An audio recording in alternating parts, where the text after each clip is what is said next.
disaster, division, and a staggering 45% approval rating, Labour's government is in freefall and it's one for the history books.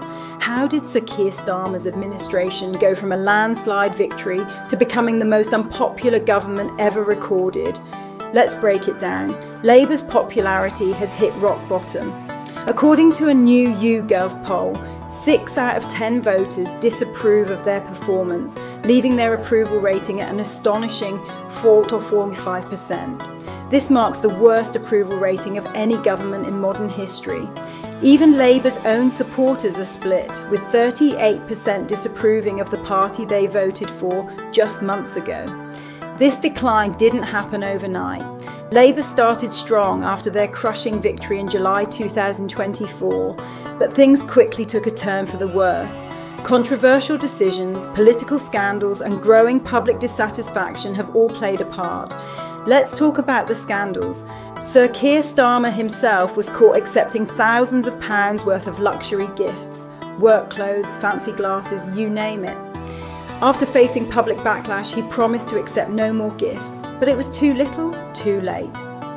His personal approval rating has since plummeted to 41%, with 2/3 of voters now holding a negative view of the Prime Minister.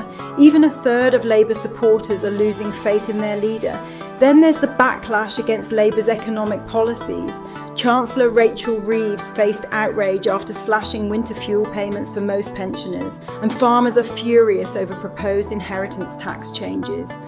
Immigration, particularly small boat arrivals, continues to dominate headlines and place immense pressure on the government.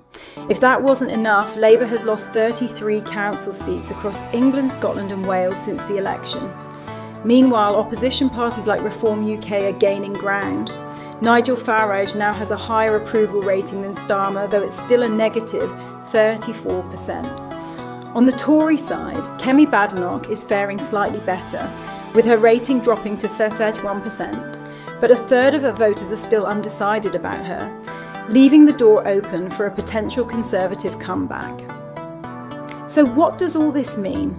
Labour's leadership is in crisis. Approval is sinking, voters are disillusioned, and political opponents are circling like sharks. Will Sir Keir Starmer's government recover from this monumental collapse, or is this the beginning of the end for Labour?